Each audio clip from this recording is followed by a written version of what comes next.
New York ടൈംസിൽ പ്രസിദ്ധീകരിക്കപ്പെട്ട Covid പശ്ചാത്തലത്തിൽ നടന്ന ഒരു യഥാർത്ഥ കഥയെ ആസ്പദമാക്കിയിട്ടാണ് ഈ സിനിമ ഒരുക്കിയിട്ടുള്ളത്. ഉത്തർപ്രദേശിലെ ഒരു ഗ്രാമത്തിലുണ്ടായിരുന്ന രണ്ട് ഉറ്റ സുഹൃത്തുക്കൾ ആ സമയത്ത് നേരിടേണ്ടി വന്ന ബുദ്ധിമുട്ടുകളായിരുന്നു അത്.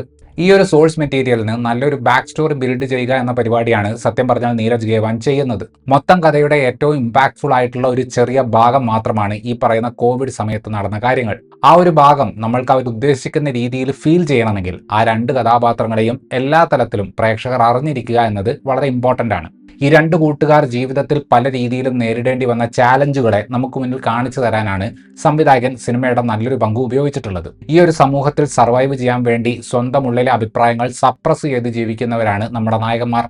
എഴുത്തിൻ്റെയും അവതരണത്തിൻ്റെയും ഒരു മികവ് എന്താണെന്ന് വെച്ചാൽ, ഇതിലിപ്പോൾ ഷുഹൈബ് എന്ന കഥാപാത്രം ജോലിസ്ഥലത്ത് നേരിടാൻ പോകുന്ന വിവേചനം എന്താണെന്ന് നമുക്ക് അറിയുമെങ്കിലും അത് അവതരിപ്പിച്ചിട്ടുള്ള രീതി വളരെ റിയൽ ആയിട്ട് നമുക്ക് ഫീൽ ചെയ്യും. ചന്ദന്റെ കേസ് നോക്കിയാലും സ്വന്തം ഐഡന്റിറ്റിക്ക് വേണ്ടി ശബ്ദമുയർത്താൻ ധൈര്യമില്ലാത്ത ഒരാളായിട്ടാണ് അയാളെ നമ്മൾ ആദ്യം കാണുന്നത്. പക്ഷെ പോകെ പോകെ നമുക്ക് മനസ്സിലാകും എന്തുകൊണ്ടാണ് അയാളിൽ ആ ഒരു ഭയം വന്നത് എന്ന്.